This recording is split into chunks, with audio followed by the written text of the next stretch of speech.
হিংসাচার তওবা কর চিন্তা কর মরণের এক সেকেন্ডের নাই ভরসা তোমার আমার জীবনের আল্লাহুম্মা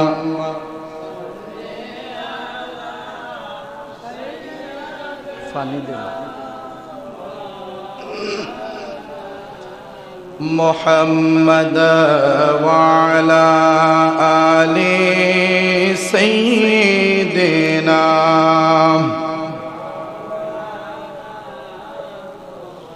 লা ইলাহা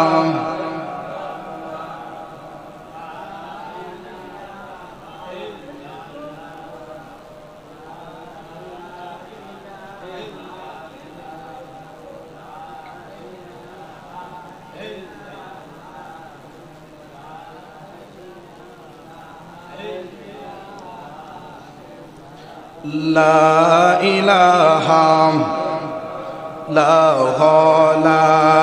ইলাহা লা ইলাহা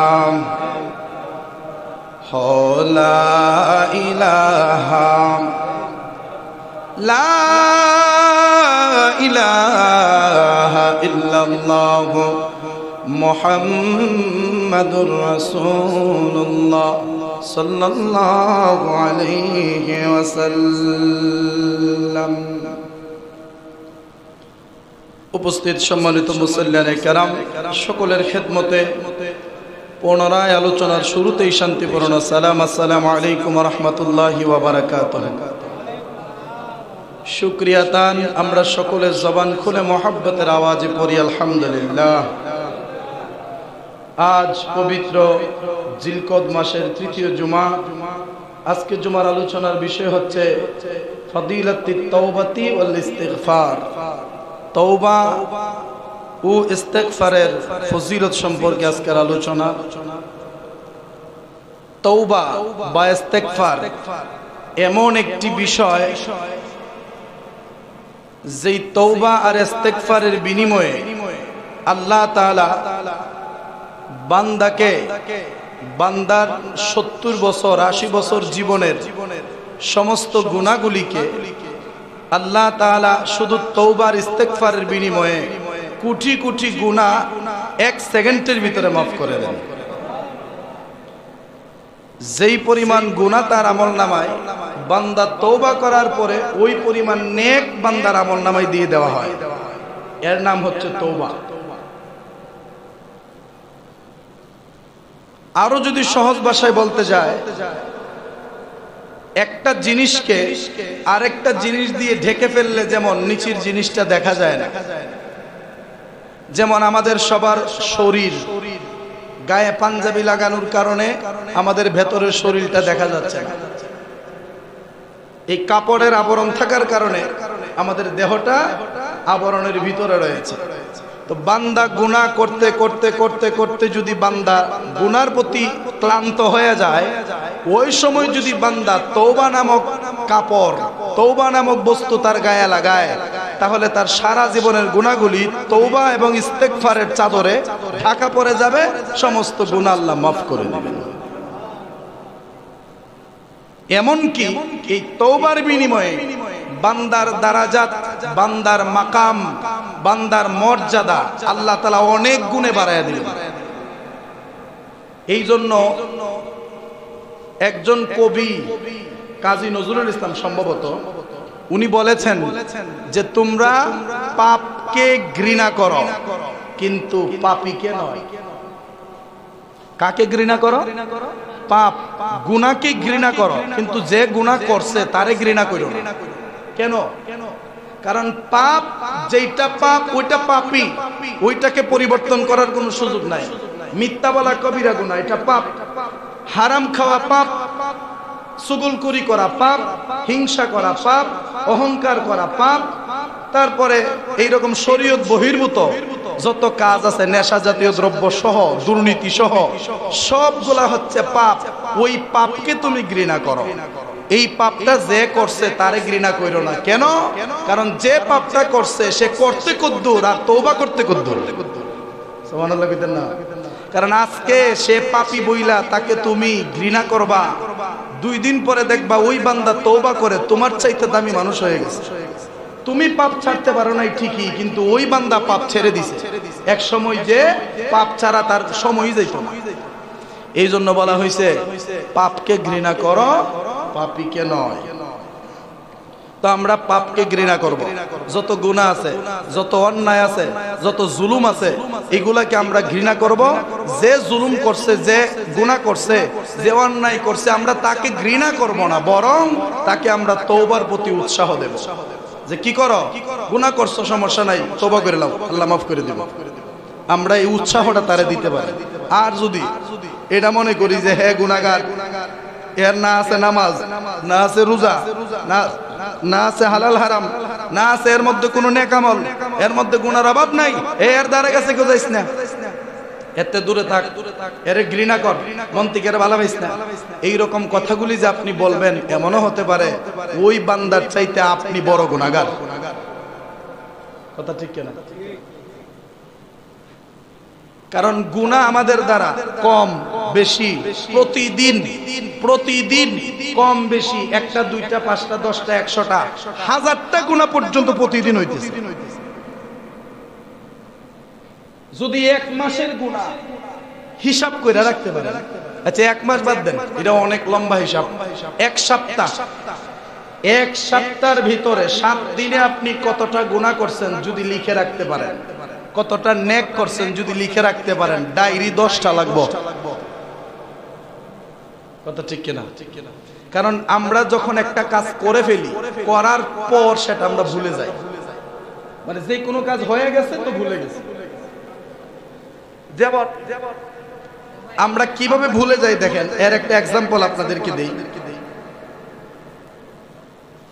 আমাদের বাংলাদেশে কত ঘটনা ঘটলো, মিষ্টি কুমড়া দিয়া বেগুনি, কাঁঠাল দিয়া গুস্ত না আলু রন্ধন। এক সময় মিষ্টি কুমড়ার বেগুনি খুব মানুষ জপ্ত, এটা তলে পড়ছে, মানুষ ভুলে গেছে। তারপরে দেখা গেল যে এই বিদ্যুৎ ইমুকে দিছে, মোবাইল ইমুকে দিছে, মানে ভাইরাল টপিক যেটা মানুষের মুখে মুখে উঠে গেছে। ওই রকম জিনিসগুলা এক সময় বহু জবানে উচ্চারণ হইতো, মানুষ বেশি বেশি বলতো, কিন্তু দেখা গেল আরেকটা বিষয় ঘটে যাওয়ার কারণে ওইটা চাপা পড়ে গেছে, ওইটা আর মানুষের মনে নাই। আমাদের সমাজে অনেক মানুষ চুরিতে ধরা খায়, অনেক মানুষ বদমাশিতে ধরা খায়, অনেক মানুষ অনেক পাপ করতে গিয়া ধরা খায়। দেখা যায় মানুষ তারে 1 সপ্তাহ 2 সপ্তাহ 1 মাস 2 মাস 1 বছর 2 বছর পর্যন্ত তার একটু ভেঙ্গায়, কিন্তু এরপরে মানুষ তার গুনার কথাটা ভুলে যায়। কথা ঠিক না? মানে মানুষ ভুলে যায়, তার মনে থাকে না। ঠিক তদ্রুপ আমাদের জীবনে কারো 20 বছর, কারো 30 বছর, 50 বছর, 70 বছর, 100 বছর, এর ভিতরে গুনাহ যে করছি না এটা মানে বিশ্বাস করার মতো না, বরং গুনাহ করছি এটাই বিশ্বাসযোগ্য, কিন্তু কতটুকু গুনাহ করছি, গুনার ভার কতটুকু, গুনার ওজন কতটুকু, এটা আমরা আন্দাজি করতে পারতেছি না। কারণ গুনার কথা আমরা মনেই নাই, কইরা যে থইছি এটার মনেই নাই। মনে রাখবেন, যেই কোনো পাতিলার ভিতরে দামি দামি কোনো খাবার যদি রাখেন, ওই খাবার যদি নিয়মিত দেখাশোনা না করেন, তাইলে এই খাবারটা কোন ফাঁকে নষ্ট হইব কইতে পারতেন। আপনার অন্তরে বা আপনার আমল নামায় নেক আমল আছে, পাশাপাশি বদ আমলও আছে, নেক আমল আছে, বদ আমল আছে। নেক আমল জমাচ্ছি, বদ আমল জমাচ্ছি, কিন্তু বাবা মনে রাখবেন, বদ আমল যদি অতি বেশি হয়ে থাকে, বদ আমল যদি জঘন্য আমল হয়ে থাকে, তাহলে ওই আমলগুলির দ্বারা আমাদের নেকগুলি ধীরে ধীরে ধীরে ধীরে নষ্ট হয়ে যাওয়া শুরু হয়ে যায়। নেকগুলি নষ্ট হয়ে যায়, নেকগুলি কর্তন হয়ে যায়, এক পর্যায়ে আমল নামা নেক শূন্য হয়ে যায়, গুনাহে পরিপূর্ণ হয়ে যায়। এই জন্য আল্লাহ ডাক দিয়ে কই, বান্দারে গুনাহ তোরা করবি এইটা স্বাভাবিক, তোদের দ্বারা গুনাহ হবে এটা স্বাভাবিক, কিন্তু বান্দারে গুনাহ হয়ে যাওয়ার পর তওবা করতে এক মুহূর্ত দেরি করিস না। তওবাটা করতে দেরি হবে, ওই গুনাহ আমল নামায় আর লিখা হবে না, লিখার আগে আমি আল্লাহ মাফ করে দেব। মনে রাখেন, একটা জিনিস যদি লেখা হয়ে যায় ওইটা মুছতে অনেক কষ্ট লাগে। একটা কথার কথা ধরেন, আপনাদের কাহারও নাম বা আমার নাম, এই বাংলাদেশের টেরোরিস্ট সন্ত্রাসী যারা, এর নামের লিস্টে আমার নামটা উঠে গেছে ভুলে। যে কোনো কারণে আকারিকারে বেশ কম হওয়ার কারণে আমার নামটা উঠে গেছে, বাবার নাম দাদার নাম সব আমার সাথে মিলে যায়।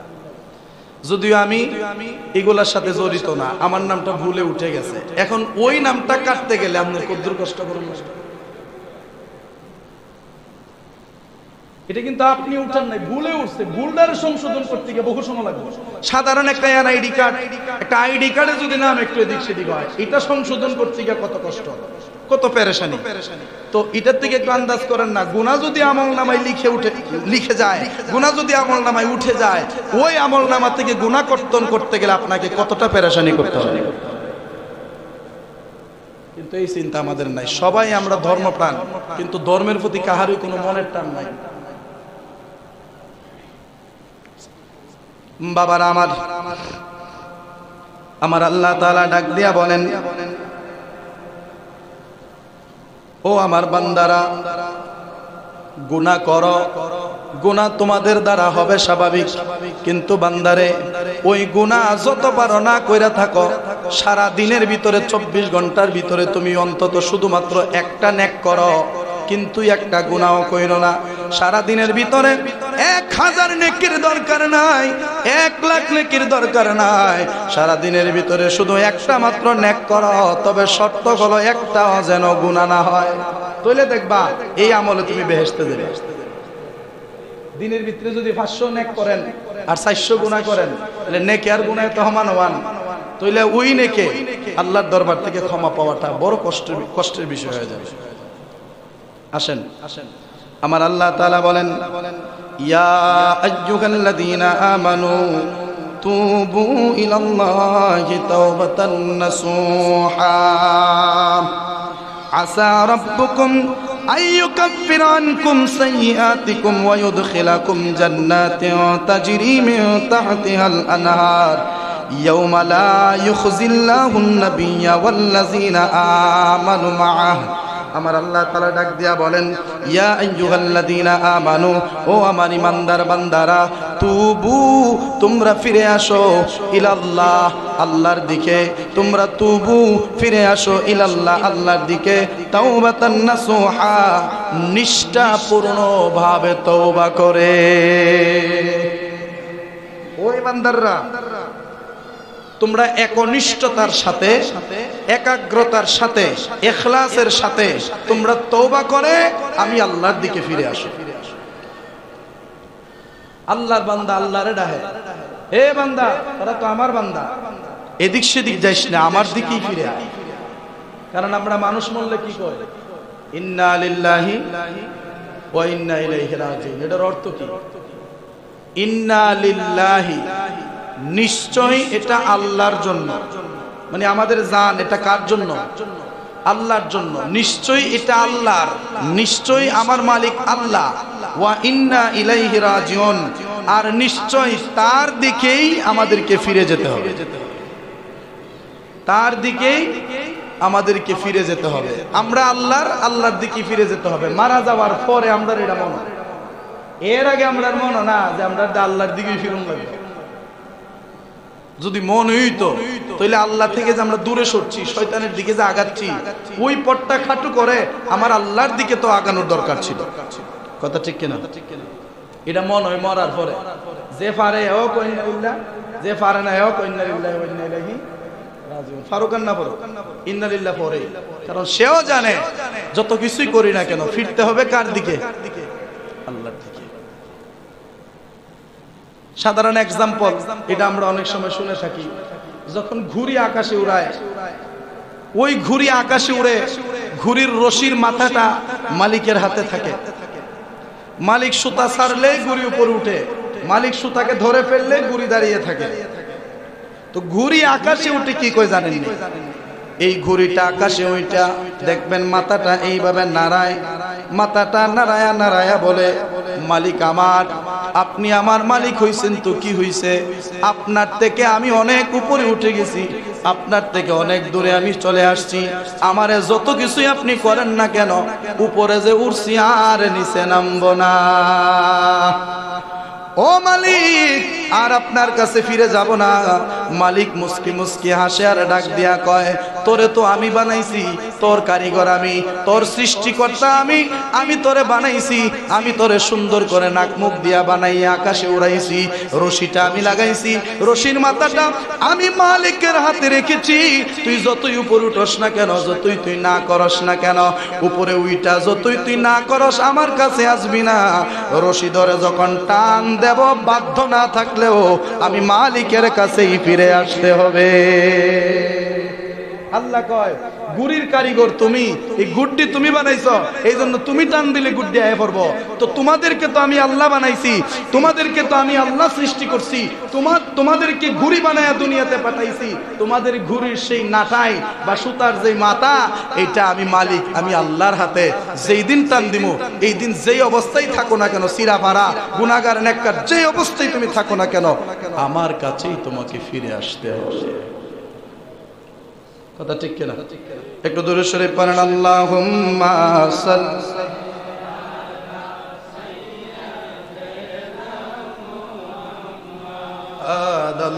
আল্লাহুম্মা সাল্লি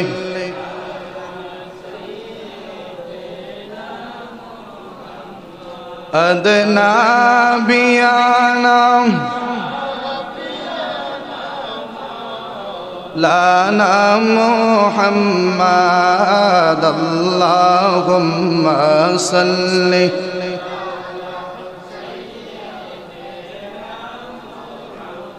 বাবার আমার একটু মনোযোগ, আমার আল্লাহ ডাক দেয়া বলেন, বান্দারে নিষ্ঠার সাথে তোমরা তওবা করো। তোমরা আমি আল্লাহ থেকে যতই গাফেল হয়ে গেছো, আমি আল্লাহ থেকে মুখ ফিরাইয়া তোমরা যেখানেই গেছো না কেন রে বান্দা, তোমাদেরকে আমি আল্লাহ ডাকি, তুবু ইলাল্লাহ, আমি আল্লাহর দিকে ফিরে আসো। আল্লাহ ডাক দেয়া বলেন, নিষ্ঠার সাথে তওবা করো, আমি আল্লাহর দিকে ফিরে আসো। যদি নিষ্ঠার সাথে তওবাতুন নাসুহা, নিষ্ঠার সাথে যদি তওবা করতে পারো, তাহলে আমি আল্লাহ তাআলা তওবার বিনিময়ে তোমাদেরকে একটা সুন্দর বাগান দেব, যেই বাগানটার নাম হচ্ছে জান্নাত। ওই জান্নাত আমি আল্লাহ তাআলা তওবার বিনিময়ে তোমাদেরকে দান করব। কেমন জান্নাত তোমাদেরকে দেব জানোনি? যেই জান্নাতের নিচ দিয়া 4টা নহর প্রবাহিত আছে। মিন তাহতিহাল আনহার, আনহার হচ্ছে নহরের বহু বচন, নহর হচ্ছে এক বচন, আনহার এটা বহু বচন। তার মানে একটা নহর না, আল্লাহ কয়েকটা নহর আপনাদেরকে দান করবেন। ইমাম গাজ্জালির লেখা কিতাব দাকায়েকুল আকবারের ভিতরে ইমাম গাজ্জালি ডাক দিয়া বলেন, আল্লাহ তাআলা মুমিন বান্দাদেরকে যেই জান্নাতটা দিবে, ওই জান্নাতে 4টা নহর থাকবে। একটা নহর হচ্ছে মধুর নহর, একটা নহর থাকবে শরাবের নহর, আর একটা নহর থাকবে আপনার এই দুধের নহর, আর একটা নহর থাকবে শরবতের নহর। এই 4টা নহর আল্লাহ তাআলা মুমিন বান্দাদেরকে দান করবেন। ওই নহর থেকে যখন খুশি তখন সে শরবত পান করতে পারবে। শরাব নামক যে শরবতটা থাকবে, ওই শরাব দুনিয়ার শরাবের মতো নয়। ওই শরাব থাকবে পাক এবং পবিত্র। ওই শরাবের মধ্যে থাকবে মেশক ও আম্বরের খুশবু। ওই শরাব যখন জান্নাতীরা পান করবে, জান্নাতীরা পান করার পরে এমন ভাবে মাতাল হয়ে যাবে, ডানা না থাকলেও উড়াল দেওয়ার চেষ্টা করবে। আল্লাহ যখন দেখবে জান্নাতি উড়ে উড়ে জান্নাত ঘুরে দেখার জন্য ইচ্ছে করতেছে, আমার আল্লাহ তাআলা ওই বান্দাদের হাতের মধ্যে কুদরতি ডানা লাগায়া দিবেন। জান্নাতি বান্দা শরাব পান কইরা জান্নাতের কোনা কানাই ঘোরাঘুরি করবে। দুনিয়াতে যেটা খুশি এটা করবেন, জান্নাতে গিয়া সুখ পাইতেন না, মানে জান্নাত পাইতেন না। আর দুনিয়াতে যদি আল্লাহর আইনের ভিতরে থাকেন, জান্নাতে আপনার আল্লাহ স্বাধীনতা দিয়ে দিবেন। কবে দুনিয়া জেলখানাত বন্দি আসলে জান্নাত হইছে তখন তুই স্বাধীন, তোর যেইটা মন চাইটা কর। সুবহানাল্লাহ। এরপর আল্লাহ তাআলা ডাক দিয়া বলেন, দেখেন বান্দার আল্লাহ কদ্দুর মহব্বত করে। আল্লাহ কইয়া তুবুনা ইলাল্লাহি ওয়া ইস্তাগফিরুনা ওয়াল্লাহু গফুরুর রহিম। আমার আল্লাহ তাআলা সূরা মায়েদার ৭৪ নম্বর আয়াতে কারিমাতে আল্লাহ বলেন, আল্লাহ ডাক দিয়া বলে, ও নবী গো, আমি আপনাকে বলি শুনেন, তারা কেন আমি আল্লাহর নিকটে তওবা করতেছে না, তারা কেন আমার নিকটে তওবা করতেছে না? তারা কি জানে না আমার কাছে ক্ষমা চাইলে আমি মাফ করে দেব? মানে আল্লাহ নবীকে বলতেছে, ও নবী, এরা কেন তওবা করতেছে না? এরা কি জানে না আমি গফুরুর রহিম? সুবহানাল্লাহ। এরা কি এই ভয় পাইতেছে যে আমি আল্লাহ মাফ করব না? এদেরকে সুসংবাদ দিয়ে দেন, আল্লাহু গফুরুর রহিম, আমি আল্লাহ অবশ্যই গফুর এবং রহিম। আমি আল্লাহ গুনাহ ক্ষমাকারী এবং গুনাহগার বান্দার উপরে দয়া দেওয়া, দয়া দানকারী। জোরে কর না সুবহানাল্লাহ। আমি গুনাহগার বান্দাকে দয়া দান করি, আমি গুনাহগার বান্দাকে রহমত নাজিল করি, গুনাহগার বান্দার গুনাহগুলি আমি আল্লাহ তাআলা ক্ষমা করি। অতএব ওই সমস্ত বান্দাদেরকে বলেন তারা যেন তওবা করে। কারা? যারা আপনার বিরুদ্ধাচরণ করতেছে, যারা আপনি নবীর বিরুদ্ধে অবস্থান করতেছে, যারা কাফের কুফফার হয়ে গেছে, তাদেরকে আপনি জানায়া দেন তওবা করার সময় কি তাদের হয় নাই? তারা যদি তওবা করতে পারে তাদেরকে ক্ষমাও করব, দয়াও দেব। তো দেখা গেল যারা নবীর বিরুদ্ধাচরণ করত, পরবর্তীতে তারাই যখন মুসলমান হয়েছে, আল্লাহ তো তাদেরকে ক্ষমা করছেই, দয়াটা কেমন দিছে দেখেন। এমন দয়া আল্লাহ তাদেরকে করছেন যে নবীর পরেই তাদের সম্মান। নবীর পরে কার সম্মান? সাহাবীর সম্মান না? নবীর পরে সাহাবায়ে কেরামের সম্মান। তো সাহাবায়ে কেরাম নবীর কাছে এসে তওবা করে মুসলমান হয়ে যাওয়ার কারণেই তো এত বড় দয়া আল্লাহ তাদেরকে করেছেন। সুবহানাল্লাহ। আমরা তো এগুলো পারি না। এরপরে দেখেন আমার দয়াল নবী রাহমাতাল লিল আলামিন আবু দাউদ শরীফ, ইবনে মাজাহ শরীফ, মিশকাত শরীফের 204 নম্বর পৃষ্ঠার হাদিসে কারিমাতে আল্লাহর নবী ইরশাদ করেন, যেই ব্যক্তি সর্বদাই আমার আল্লাহর কাছে ক্ষমা চায়, আল্লাহ তার প্রত্যেক সংকীর্ণতা হতে মুক্তির পথ বের করে দেন। সুবহানাল্লাহ। যেই ব্যক্তি সর্বদা সকাল সন্ধ্যা যেই সময় তার মনে চায় ওই সময় যেই বান্দা তওবা করে, সর্বদা যেই সময় যেই বান্দা আস্তাগফিরুল্লাহ পড়ে, সর্বদা যেই সময় আমার আল্লাহর দরবারে তওবা করে, ওই সমস্ত বান্দাদের ব্যাপারে আমার আল্লাহ তাআলা এই ঘোষণা দিয়েছেন যে আমার আল্লাহ তাআলা ওই সমস্ত তওবাকারী বান্দার সকল সংকীর্ণতা দূর করে দেবেন। মানে সংসারের সকল যাবতীয় অভাবগুলি আল্লাহ দূর করে দিবেন। এরপর আল্লাহ কয় প্রত্যেক চিন্তা থেকে আল্লাহ তাকে মুক্তি দান করবেন এবং এমন স্থান থেকে আল্লাহ তাকে রিজিকের ব্যবস্থা করে দেবেন যে সেইটা সে জিন্দেগিতে কল্পনা পর্যন্ত করতে পারে না। যারা সকাল সন্ধ্যা নিয়মিত আল্লাহর কাছে তওবা করে, আল্লাহ তাদেরকে 3টা পুরস্কার দেয়। একটা পুরস্কার হলো ওই বান্দার সকল সংকীর্ণতা থেকে আল্লাহ তাকে মুক্তি দান করেন, আল্লাহ সবকিছুতেই তার বরকত দান করেন, সবকিছুতেই আল্লাহ তার প্রচার প্রসারতা দান করেন। 2 নাম্বার হলো প্রত্যেক চিন্তা থেকে আল্লাহ ওই বান্দাকে মুক্তি দান করেন, হোক সেটা শারীরিক চিন্তা, হোক সেটা মানসিক চিন্তা, হোক সংসারের চিন্তা, হোক লেনদেনের চিন্তা, সকল চিন্তা থেকে আল্লাহ তাকে মুক্তি দান করেন। এবং 3 নাম্বার হলো নিয়মিত তওবা করেন না বান্দা, সংসার যদি অভাব লাগা থাকে আল্লাহ তাআলা তাকে এমন জায়গা থেকে রিজিকের ব্যবস্থা করে দিবেন যে বান্দা জিন্দেগিতে কল্পনাও করে নাই যে ওই জায়গা থেকে তার ঘরে রিজিক আসবে। এটা কিসের বিনিময়ে? তওবা। কিসের বিনিময়ে? তওবা। এই তওবার বিনিময়ে রিজিকের দরজা খুলে, তওবার বিনিময়ে মানসিক চিন্তা কমে, দুশ্চিন্তা কমে, তওবার বিনিময়ে আল্লাহ তাআলা সংসারে বরকত দান করে।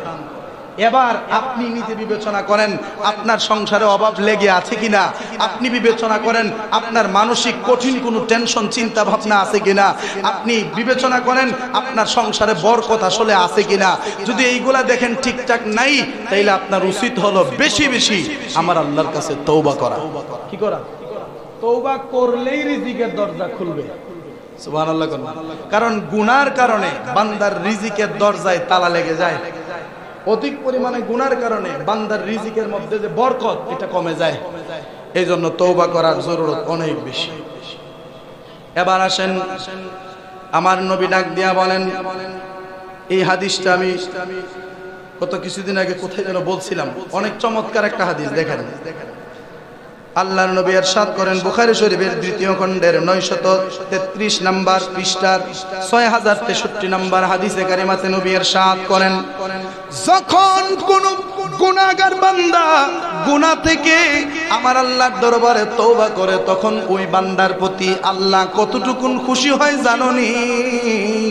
বিশাল বড় মরুভূমির মাঝখানে, বিশাল বড় মরুভূমির মাঝখানে যদি ওই মরুভূমির পথ দিয়া যাওয়া কোনো পথচারী কোনো মুসাফির যদি তার বাহনটা হারায়া ফেলে, কোনো উট যদি কোনো মুসাফির হারায়া ফেলে, মরুভূমির মাঝখানে হারানো উট খুঁজে পাওয়ার যে আনন্দ তার চাইতে হাজার কোটি গুণ বেশি আনন্দিত হয় গুনাহগার বান্দা যখন আল্লাহর কাছে তওবা করে।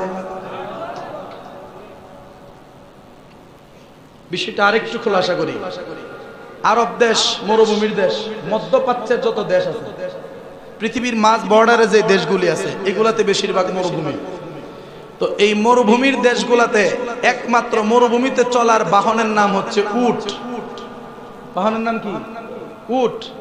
সেই উট নিয়া আপনি ধরেন সাহারা মরুভূমি, এই সৌদি আরবের সবচেয়ে বড় মরুভূমি বা বিশ্বের সবচেয়ে বড় মরুভূমি সাহারা, এই সাহারা মরুভূমির মাঝখান দিয়ে আপনি যাচ্ছেন উট নিয়ে, 200-300 কিলো যাওয়ার পরে হঠাৎ করে আপনার উটটা হারায়া গেল বা আপনার হাতে ফসকে ছুটে গেছে, সুইটা কই যে গেল উড়ের কোনো খোঁজ নাই। এখন মরুভূমির বালি দিয়া তো আপনি হাঁটাও সম্ভব না, উত্তপ্ত বালি, গরম, অসম্ভব। এখন আপনি পেরেশান হয়ে গেছেন, কি করবেন? আপনি একদম মাটিতে ধপাস করে বসে গেছেন আর মরণটাকে আপনি নিশ্চিত মেনে নিয়েছেন যে আর বাঁচার কোনো উপায় নাই। আপনি নিশ্চিত এটা বুঝে গেছেন যে এখানে আমার মরণ হবে, আমার জানাজা হবে না, আমার লাশ দাফনও হবে না, এখানে আমাকে জঙ্গলের এই মরুভূমির যে কীটপতঙ্গগুলি আছে এগুলো আমাকে খাবে। আপনি নিশ্চিত হয়ে গেছেন। ওই মুহূর্তে একটু সময়ের জন্য আপনার চোখ বন্ধ হয়ে গেল, আপনি একটু সময়ের জন্য ঘুমিয়ে গেলেন। ঘুম থেকে উঠার পরেই দেখতেছেন আপনার হারানো উট আপনার গায়েই লেগেছে। সুবহানাল্লাহ। মানে আপনার হারানো উট আপনার পায়ের পাশে, আপনার শিওরের পাশে এসে দাঁড়ায় গেছে। উটটারে দেখার পরে আপনি কতটুকু খুশি হবেন? সুবহানাল্লাহ কইতেন না? এরকম একটা ঘটনা আছে, মরুভূমিতে উট হারায় গেছে, লোকটা যখন উট পায়া বইছে তখন খুশির ঠেলায় ও আল্লাহ তুমি আমার বান্দা, আমি তোমার মনিব। সুবহানাল্লাহ। মানে এতটাই আনন্দিত হইছে যে আনন্দের কারণে তার বিবেক এদিক সেদিক হয়ে গেছে, মানে তার জ্ঞান এদিক সেদিক হয়ে গেছে খুশির ঠেলায়। যেমন অনেক সময়, যেমন আমরা অনেক, সেখানে সবাই গরিব মানুষ, হঠাৎ করে যদি আপনি 1 কোটি টাকার মালিক হয়ে যান, সইতে পারছেন না, স্টক করে। সাধারণ 50 লাখ টাকার বা 10 লাখ টাকার একটা বুন্দা যদি আপনারে কেউ দিয়া কয় এটার মালিক আজকের থেকে আপনি, তো ওই সময়ের ভাই ডাকবেন না বাপ ডাকবেন, এটি কুল পাইতেন না। বাপে পুত্রে 500 টাকা দিছে, কত তুই মজা মজা খায়া ফুতে খুশির টেলা দিয়া ক আমার বাপে আমারে 500 টাকা দিছে, এটা তো আমার বাপ না আমার ভাই। হইল নি কামনা। এই ভুলটা কিন্তু ভুলে মানে আনন্দের সাথে করছে, আনন্দের কারণে ভুল হয়েছে। তো ওই বান্দা হারানো উট খুঁজে পাওয়ার পর এতটাই আনন্দিত হয়েছে যে খুশির টেলায় কয় আল্লাহ তুমি আমার বান্দা, আমি তোমার মনিব। আল্লাহ ডাক দেয়া কয় ওরে দুনিয়ার আমার মুমিন বান্দারা শোনো, ওই বান্দা হারানো উট খুঁজে পাওয়ার পর খুশির টেলায়, আনন্দের টেলায় বান্দা ভুল বলার পরেও আমি বান্দার অপরাধ লিখি নাই, কারণ আমি তো বান্দার মনের খবর জানি। বান্দা খুশির টেলায় মুখে উল্টা বলে ফেলছে, কিন্তু অন্তরে এই কথা ছিল আল্লাহ তুমি আমার মনিব, আমি তোমার গোলাম। এইটা অন্তরে ছিল, কিন্তু আনন্দের কারণে জবান দিয়া ভুল উচ্চারিত হয়ে গেছে।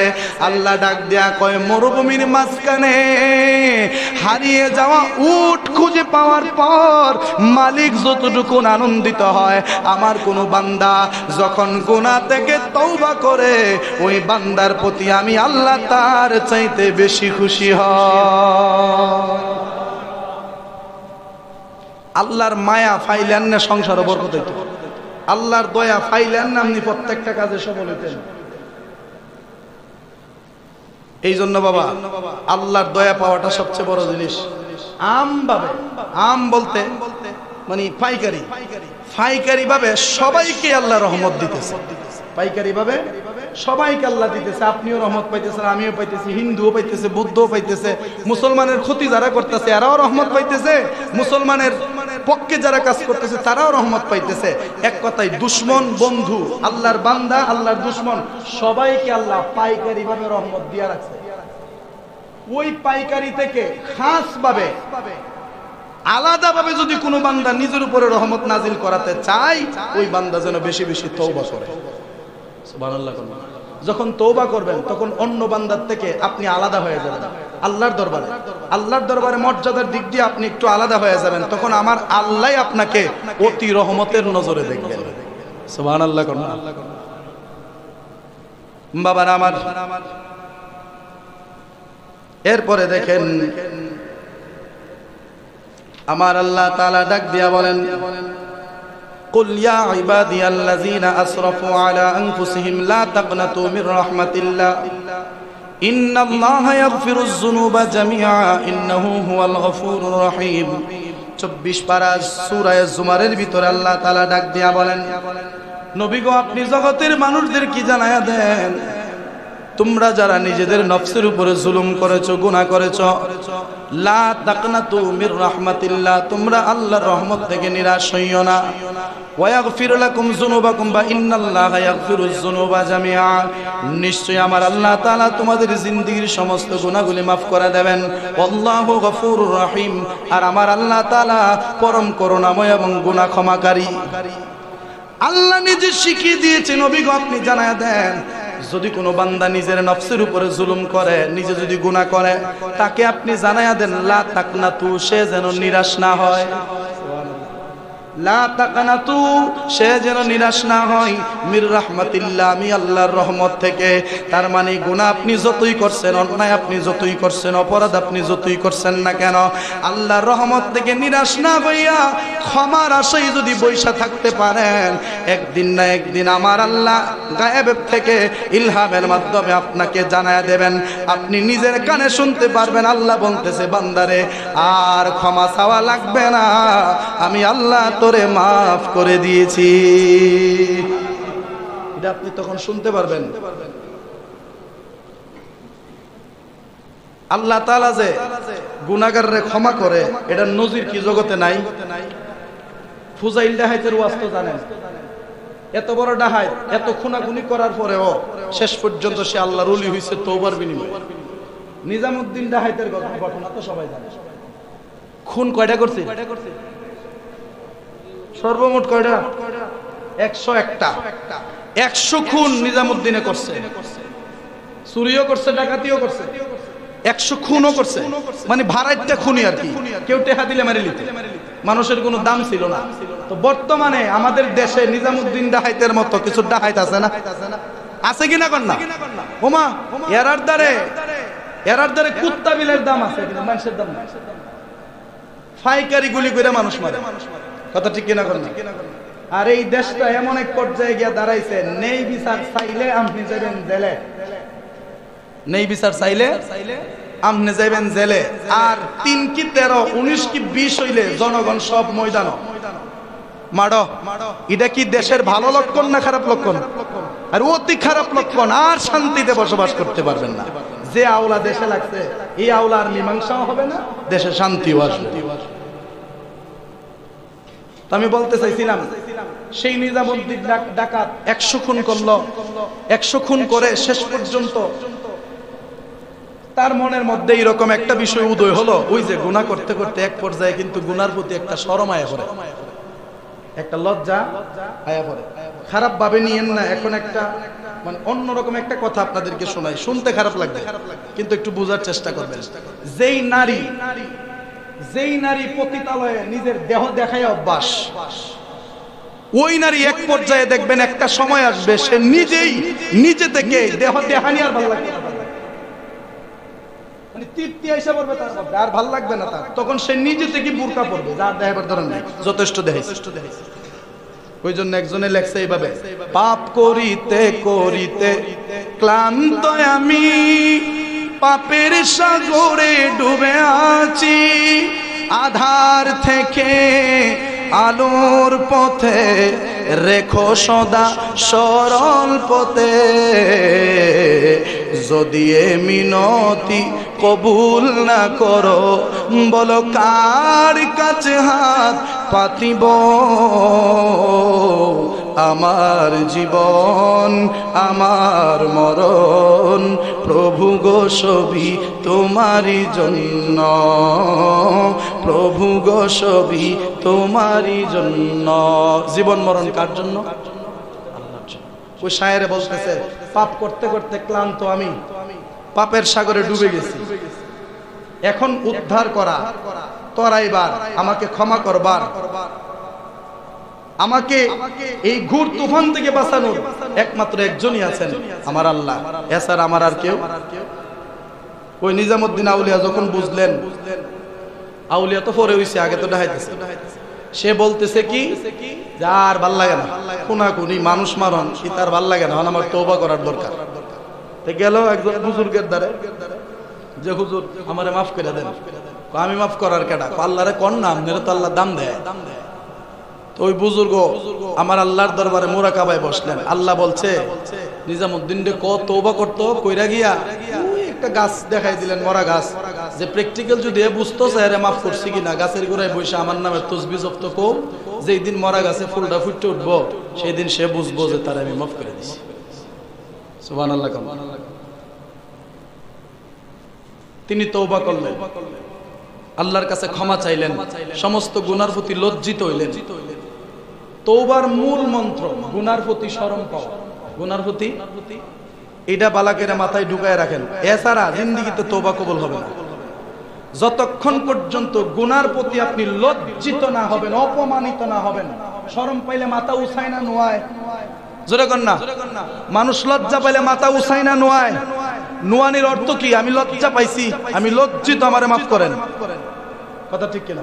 এখন কেউ যদি জুতার মালা গলাত লইয়া মাথাটা উঁচাই উঁচাই বেড়ার মতো আড়ে আর কি তো হইছে, আচ্ছা কোন এরম এসে মাফ করবো না, মোরা দুই তিনটা দিব আরো, যে বেসন মাডা উনানে মাইরো খাইছো, জুতার মালাও পিনছো, তখনও তোর শরম না।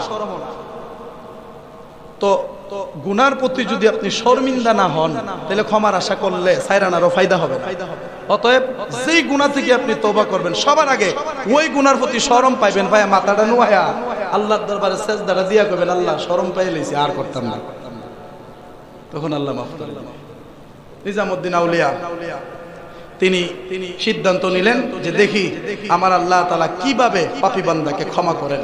একনিষ্ঠতার সাথে তিনি ওই গাছের গোড়ায় বৈশা বৈশা আল্লাহর জিকির করতে লাগলেন, আল্লাহর দরবারে তওবা করতে লাগলেন। এইভাবে যাইতে যাইতে যাইতে যাইতে অনেক দিন চলে গেল, কেউ কেউ কয় 12 বছর চলে গেছে। অনেক দিন চলে গেল। অনেক দিন যাওয়ার পরে সেই নিজামুদ্দিন আউলিয়া জঙ্গলার মধ্যে যা পায় লতা পাতা, যাই তিনি রিজিকে আসে তাই তিনি খান, এছাড়া বাকি সময় তিনি আল্লাহর দেনে মগ্ন থাকেন। তো একদিন দেখতে পেলেন কয়েকজন মানুষ একটা যুবতী মেয়েকে কবরস্থানে কবরস্থ করতেছে, লাশ দাফন করতেছে। নিজামুদ্দিন আউলিয়া দূর থেকে, আড়াল থেকে তিনি সেই ঘটনাটা দেখতেছেন যে লাশ দাফন করছে। লাশ দাফন করছে ভালো কথা, লাশ দাফন করে তারা চলে গেল। কিন্তু কিছুক্ষণ পরে দেখে একটা লম্পট দুশ্চরিত্র একটা ছেলে আসলো, আয়সা ওই কবর থেকে মাটিগুলি সরাইতে শুরু করলো। সরাইয়া কবরের ভিতর থেকে সেই যুবতী মেয়ের লাশটা বের করে তার সাথে খারাপ কাজ করার জন্য যখন ইচ্ছা পোষণ করলো, নিজামুদ্দিন আউলিয়া কয় জিন্দেগির জন্য আমি তওবা করছিলাম, কোনোদিন খুন খারাপি করতাম না, কোনোদিন মারামারি করতাম না, কোনোদিন আমি আল্লাহর হুকুমের বাহিরে যাইতাম না, কিন্তু আমার চোখের সামনে আল্লাহর আইনের বিরুদ্ধে কাজ হবে, আমার চোখের সামনে নোংরামি হবে, আমার চোখের সামনে নষ্টামি হবে, এটা আমি মেনে নিতে পারবো না। নিজামুদ্দিন আউলিয়া ওই যে মানুষ মাটিগুলা দিতে গিয়া কুদাল দাজে কুবাইছেন, ওই কুদাল একটা হাতের মধ্যে লইয়া পিছন থেকে গিয়ে এমন জোরে ওই ছেলেটা ওই বালকটার গায়ে আঘাত করলেন যে ওই যুবকের শরীর থেকে একদম মাথাটা আলাদা হয়ে গেছে, মাথাটা আলাদা হয়ে গেছে, ছেলেটা বিদায় হয়ে গেছে। নিজামুদ্দিন আউলিয়া কি করলেন, ওই মেয়েটার আবার পুনরায় সুন্দর করে কাফন পরাইয়া আবার কবরস্থানে সুন্দর করে কবরস্থ করলেন। এই মরা লাশটা কেল্লা তো আলাদা, কেল্লায় ধরলেন, শরীরে ধরলেন, ধরে টেনে টেনে উনি ওনার গাছের গোড়ার দিকে নিয়ে আসতেছেন, যেখানে থাকলে কি আমার দ্বারে থাক, এরপরে মানুষ অনুসারে উড়াই দিব না, বাজারটা করবার করুন না। নিজামুদ্দিন আউলিয়া মাথার চুলে ধরলেন, শরীরটাতে ধরলেন, দইরা যখন হাঁটতে শুরু করছে যে হিডারে ইমানদার আল্লাহর বান্দির পাশে কবর দেওয়া যাবে না। অনেকে কয় যে একসাথে দুজনকে কবর দিছে, মুমিনের সাথে বেঈমান ঘুমাতে পারে না। মনে রাখবেন, যেই কবরস্থানে মুমিন আছে ওই কবরস্থানে বেঈমান কিভাবে আপনি শোয়াবেন? কারণ একটা বেঈমানের কারণে পুরো কবরস্থানের ভিতরে আযাব চলবে। টেনে টেনে যখন গাছের গোড়ার দিকে নিয়ে যাইতেছে, নিজামুদ্দিন আউলিয়া দূর থেকেই দেখতেছে, কিরে গাছ দিটা অপরিচিত অপরিচিত লাগে, ছিল দি মরা, এখন আইসা থেকে গাছ তাজাও হইছে, মরা গাছে ফুলও ফুটছে, পাতাও ফুটছে। সুবহানাল্লাহ। তাড়াতাড়ি এটারে মাটিত গাতায়া দৌড়ে গেছে ওই আল্লাহর ওলির দরবারে, যায় ডাক দেখো হুজুর আপনি যে বললেন যে গাছের মধ্যে ফুল ফুটলে পাতা ফুটলে আল্লাহ মাফ করব, আমি তো আজকে এমন একটা অন্যায় করছি যে অন্যায়ের পরে আমি দেখতেছি যে গাছের মধ্যে ফুল ফুটছে। হুজুর তার মানে কি অন্যায় করলে আল্লাহ মাফ করে? তো কি হয়েছে পুরো ঘটনাটা খুললা কো। পুরো ঘটনা যখন খুলে বললেন, উনি ইলহামের মাধ্যমে আমার আল্লাহ ওনাকে জানায়া দিচ্ছেন, ওগো আল্লাহর ওলি নিজামউদ্দিন আউলিয়াকে বলে দাও, নিজামকে বলে দাও যে তার সারা জীবনের সকল খুনগুলি আমার কাছে খারাপ লাগছে, কিন্তু গতকালকের যে মার্ডারটা আমার কাছে সবচেয়ে বেশি ভালো লাগছে। গতকালকের যেই দুষ্টা সে করছে এটা আমার কাছে সবচেয়ে বেশি ভালো লাগছে, এই জন্য এই একটা খুনের বিনিময়ে 100 খুনের গুনাহ মাফ করলাম, তারে আউলিয়াও বানায়া দিলাম। তার মানে অন্যায় দেখলে অন্যায় বন্ধ করাটা হচ্ছে সবচেয়ে উত্তম কাজ, সবচেয়ে উত্তম কাজ। ধরেন আপনি নামাজ পড়তেছেন, পাশে দেখতেছেন এক বেটা অযথা আরেকটা বেটার মারতেছে, এখন আপনার উচিত হলো ওই লোকটাকে মায়ের হাত থেকে বাঁচানো, অন্যায় থেকে তারে বাঁচানো। আপনি দেখলেন নামাজে দাঁড়াইছেন, আপনি পাশে একটা ঘরে আগুন লেগে গেছে বা অন্যায় ভাবে কেউ আগুন লাগাই দিছে বা যেভাবে হোক আগুন লাগছে, আপনার উচিত হচ্ছে আল্লাহর ইবাদত ছেড়ে দিয়ে আগে ঘরটাকে বাঁচানো। সুবহানাল্লাহ। কারণ আপনি বেঁচে থাকলে ইবাদত বহুত করতে পারবেন, বেঁচে না থাকলে তো আর ইবাদত করা সম্ভব না। অতএব বাবা আমাদের উচিত আল্লাহর ইবাদতের পাশাপাশি আল্লাহর বন্দিগির পাশাপাশি মানুষের প্রতি দয়া করা, মানুষের প্রতি সম্মান করা, মানুষের প্রতি স্নেহ দেখানো, এইগুলার বিনিময়েই মূলত আমাদের ইবাদতগুলি আল্লাহর দরবারে সুন্দর ইবাদত হিসেবে কবুল হবে, আহসানু আমালা হিসেবে কবুল হবে। আল্লাহ তাআলা যেন আমাদের সবাইকে বোঝার তৌফিক দান করেন, সকলে পড়ি আমিন। আর আজকের যে আলোচনা ছিল তওবা ইস্তেগফার, এই তওবা ইস্তেগফার আমরা যেন নিয়মিত আল্লাহর দরবারে করতে পারি, আল্লাহ তাআলা যেন আমাদের তওবাকে মঞ্জুর করেন, আমরা সকলে পড়ি আমিন। একবার পড়েন আস্তাগফিরুল্লাহ রাব্বি মিন কুল্লি যামবি ওয়া আতুবু ইলাইহি লা হাওলা ওয়ালা কুওয়াতা ইল্লা বিল্লাহিল আলিয়্যিল আযীম। وآخر دعوانا أن الحمد لله رب العالمين। السلام عليكم ورحمة الله। যারা সুন্নাত পড়েন নাই সুন্নাত পড়েন।